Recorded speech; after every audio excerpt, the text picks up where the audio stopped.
नमस्कार। The Asian International Senior Secondary School Begu की ओर से आयोजित ऑनलाइन क्लास में आपका हार्दिक स्वागत करती हूं।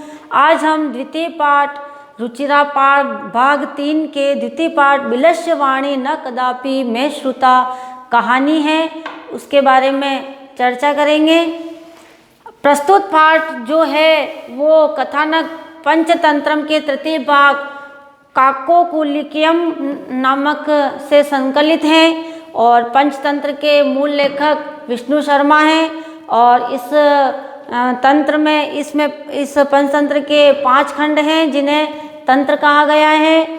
और इसमें गद्य और पद्य की जो कथाएं हैं वो कथाएं मुख्य रूप से पशु पक्षी के पात्र पर आधारित हैं। आज हम इस विलस्य वाणी न कदापि में श्रुता एक कहानी है जिसकी संस्कृत और हिंदी की व्याख्या करते एक साथ पढ़ेंगे। आप अपनी पाठ्य पुस्तक खोलिए और मेरे साथ साथ जहाँ मैं पढ़ रही हूँ वहाँ पर उसके साथ साथ उसकी व्याख्या करते जाइए। कस्मिंश्चित् वने खरनखरः नाम सिंह प्रतिवसति स्म।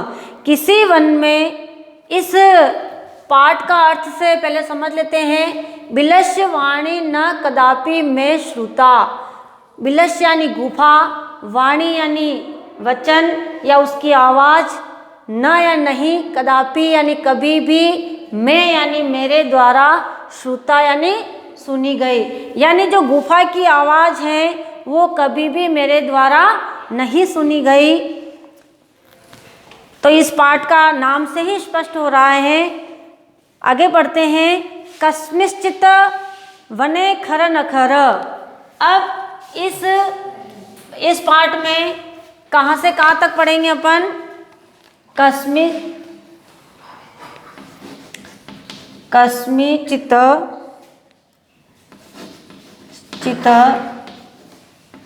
ये पैराग्राफ यहाँ से लेकर किम करवाणी, नीचे वाला लास्ट पैराग्राफ है, वहाँ तक इस पैराग्राफ की व्याख्या करेंगे, जो आप भी साथ साथ लिखते जाएं और जो कठिन शब्द आए हैं उसको भी नोट करते जाएं। पहले इस पाठ को थोड़ा सा पढ़ लेते हैं।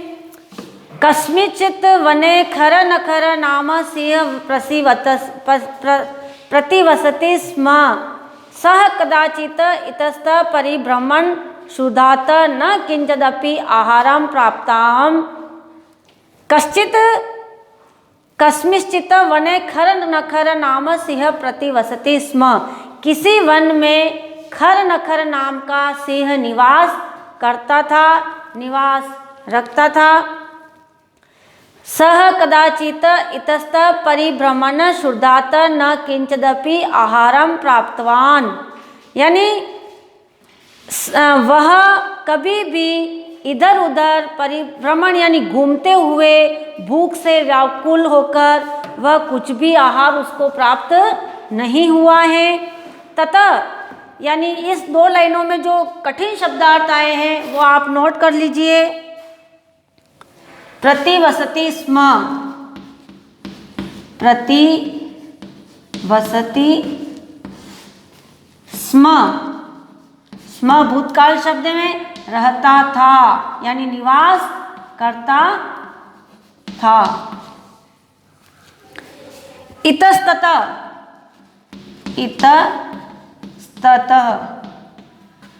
इधर उधर, इधर उधर। दूसरा है आहारम। आहारम का अर्थ होता है आहार या भोजन। प्राप्त व्यान यानी प्राप्त नहीं हुआ। तो वह कभी भी इधर उधर जो परिभ्रमण करता है, घूमता हुआ, भूख से व्याकुल दुखी होकर उसे कहीं भी भोजन प्राप्त नहीं हो रहा है। तब सूर्यास्त समये एकां महतीं गुहा दृष्ट्वा सः अचिन्तयत्। तत यानी तब सूर्यास्त के समय में एक दिन बड़ी गुफा में उसे देखकर सह अचिंतयत वह सोचने लगा। कौन? सिंह यानी शेर। नूनम एतस्याम गुहायां रात्रौ कोऽपि जीव आगच्छति। निश्चित रूप से इस गुफा में कोई भी जीव यहाँ पर आया है। ये सोच रहा है कि रात्रि के समय में यहाँ पर इस गुफा में कोई भी आया है। अतः अत्रैव निगूढ़ो भूत्वा तिष्ठामि। अतः मैं यहीं छिपकर उसकी प्रतीक्षा करता हूँ या मैं यहीं होकर बैठता हूँ। इति आदि। एतस्मिन् अंतरे गुहायां स्वामी दधिपुच्छ नामक शृगाल समागत। एतस्मिन् इसी बीच के अंतर में एक गुफा का जो मालिक होता है उसका नाम होता है दधिपुच्छ। तो उस गुफा का मालिक दधिपुच्छ नाम का एक शृगाल वहाँ पर आता है। सह च यावत पश्यति तावत सिंह पद पदति गुहायां प्रविष्टता दृश्यते। यानी सह च और उसने यावत जहाँ तक पश्यति देखा है तावत जहाँ तक यानी तब तक सिंह पद पद्धति गुहाया यानी सिंह के जो पैर चिन्ह हैं, पैर के जो निशान हैं, गुहाया प्रविष्टा जब सिंह ने गुफा के अंदर प्रवेश किया है तो उस पैर के निशान तो दिख रहे हैं। न च बाहर बहिरागता यानी जब वो प्रवेश तो कर रहा है तब उसके पैर के निशान तो दिख रहे हैं, लेकिन वो वापस वहाँ से गया है, बाहर गया है तो उसके पैर के निशान नजर नहीं आ रहे हैं। शृगाल अचिंतयत। शृगाल यानी जो गीदड़ है वह सोचने लगा कि जब पहले ये आया था तो उसके पैर के निशान हैं और दूसरा जब ये बाहर जा रहा है तो उसका पैर के निशान नहीं दिख रहे हैं। ऐसा वह चिंतन करने लगा, ऐसा देखकर वह सोचने लगा। ओहो विनष्टोस्मि। अरे मैं तो अब नष्ट हो गया हूँ, नष्ट हो जाऊँगा यानी मैं मारा जाऊँगा। नूनम अस्मिन बिले सिंह। निश्चित रूप से बिल में गुफा के अंदर, बिल का अर्थ यहाँ पर आया है गुफा, तो निश्चित रूप से सिंह गुफा में है, उसका अस्तित्व उसमें है यानी शेर गुफा के अंदर बैठा हुआ है। तर्कयामी मैं सोचता हूँ कि वो अंदर बैठा हुआ है। तत् किम करवाणी तो अब मैं क्या करूं। एवं विचिन्त्य दूरस्थ रवम कर्तुमारध। यानी इस प्रकार से वह सोचकर दूरस्थ यानी दूर से रवम कर्तुमारध यानी उसने दूर से आवाज करना शुरू कर दिया, यानी वो चिल्लाने लगा। रवम यानी जो उसकी आवाज है तो इसी का शब्दार्थ हम लिखेंगे। दूसरा पैराग्राफ स्टार्ट कर चुके हैं हम। दूसरे पैराग्राफ में कहाँ से कहाँ तक आपका पैराग्राफ है ये थोड़ा देख लीजिए कि एवं विचिंतमय, एवं विचिन्त्य, यहाँ से आपका दूसरा पैराग्राफ स्टार्ट होता है। श्लोक की अंतिम पंक्तियाँ हैं कदापि में श्रुता, यहाँ तक पढ़ेंगे या फिर किंचित वदति, इस श्लोक की व्याख्या यहाँ तक करेंगे। किंचित वदति, तो इस पैराग्राफ के अंदर कठिन शब्द आया है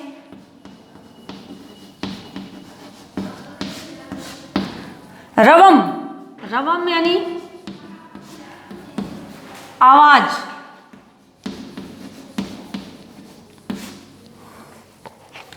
दूसरा है स्मरसी यानी याद नहीं है। स्मरण यानी स्मरसी, स्मरसम, स्मरसी यानी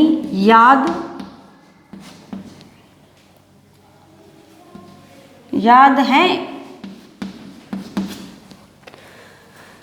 माम माम, माम शब्द आया है मुझे, माम मीन्स मुझे।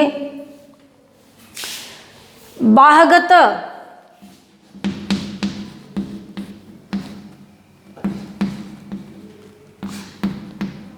बाहर से आऊंगा, बाहर से आऊंगा। तो ये पैराग्राफ एवं विचिंत किंचित वदति, ये सेकंड पैराग्राफ है। इसमें जो कठिन शब्दार्थ हैं रवम आवाज, स्मरसी याद करना, स्मरण करना, और माम यानी मुझे, बाहत यानी बाहर से आऊंगा। तो एवं विचिंत दूरस्थ रवम कर्तुमारध, यानी इस प्रकार से वह सोचकर दूर से आवाज करना उसने शुरू किया। भो बिल हे गुफा, हे गुफा, भो बिल हे गुफा, हे गुफा, किम न स्मरसि, क्या तुम्हें याद नहीं है क्या, यन्मया त्वया सह समयम कुर्तोस्ति यत यदा बाहगत प्रतिगमिष्यामि तदा त्वं माम आकरिष्यसि, यानी तुम्हें ये याद नहीं है कि मेरे द्वारा जो तुम्हारे साथ एक समय शब्द यहाँ पर आया है शर्त के लिए, कि मैंने तुम्हारे साथ एक शर्त रखी थी कि जब तुम बाहर जाओगे तब मुझे ऐसे आकर ऐसे पुकारोगी कि बो बिले हे गुफा, हे गुफा। तुम्हें ये एक हमने शर्त रखी थी कि जब मैं बाहर जाऊंगा तो मुझे आप ऐसे बोलोगी, आप ऐसे गुफा द्वारा जो निर्देश दिया जा रहा है कि आप ऐसे कहोगे मुझे बो बिल।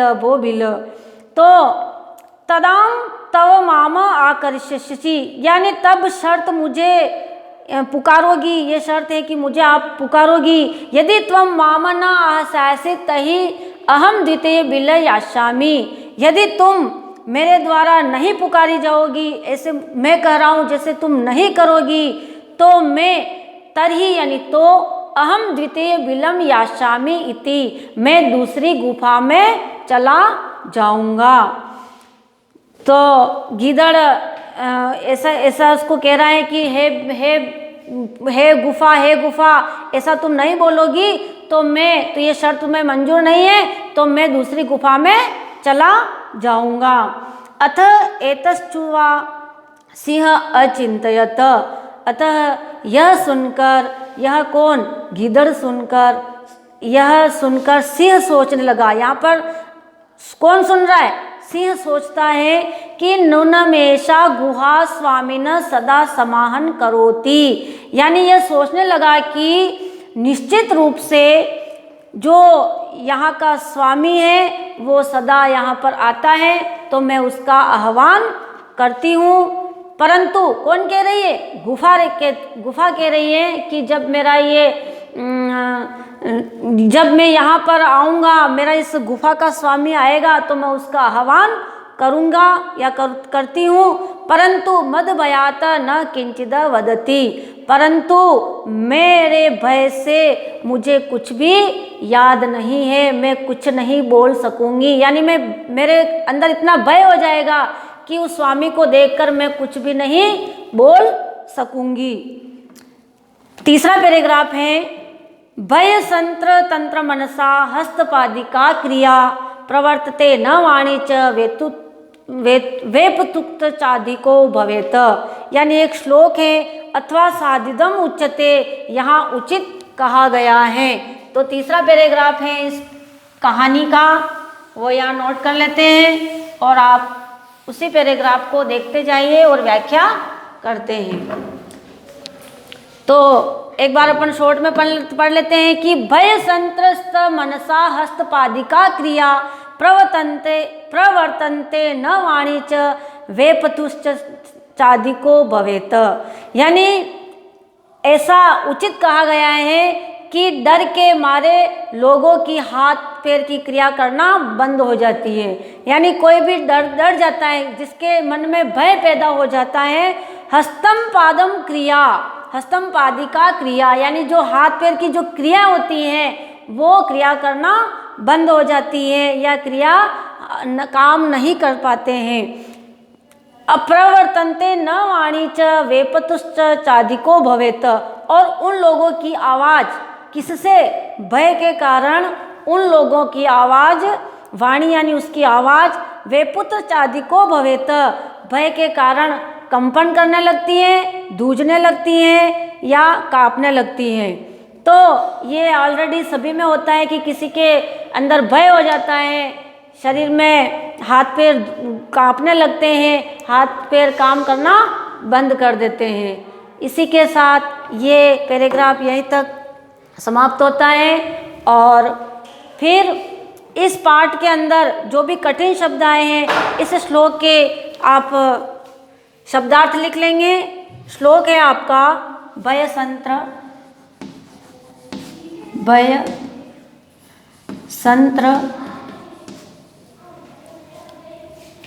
स्तमनसा, स्तमनसा। एक छोटा सा आपके कहानी में श्लोक आया है, वे पथु च दिकौ भवेत, यानी इस श्लोक में यूँ कहा गया है कि जब किसी के मन में भय पैदा हो जाता है और डर हो जाता है तो उसकी हाथ पैर की क्रिया करना बंद हो जाती है। तो इस श्लोक के शब्दार्थ लिख लीजिए। शब्दार्थ हैं हस्तपादिक, हस्त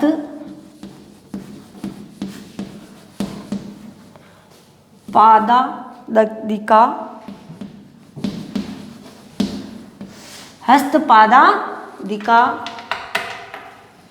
क्रिया। तो इसका अर्थ होता है हाथ पैरों की क्रिया।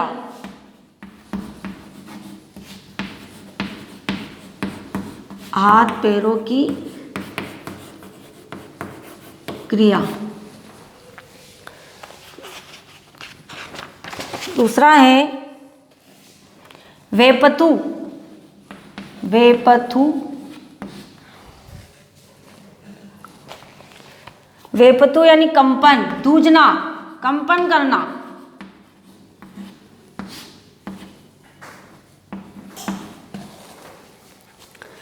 भोज्यम, भोजन यानी भोजन योग्य। तो बाकी जो शब्द से ही अर्थ का मालूम हो रहा है कि भय के कारण, डरे हुए मन वाले लोगों की भय के कारण हाथ पैरों की क्रिया करना बंद हो जाती है, यानी उसके आवाज़ भी कांपने लगती है और जिसकी वाणी भी बुलंद ना होकर डर सी पैदा हो जाता है उसमें। तो ये श्लोक हमने पढ़ा, अच्छी तरह से समझ में आ गया होगा। और अगले जो पैराग्राफ बच रहा है उस पाठ की व्याख्या हम अगले वीडियो में करेंगे। और जो भी आपको इस पाठ के अंदर समझ में नहीं आया है तो सर के मोबाइल पर आप सुझाव लिख सकते हैं। धन्यवाद।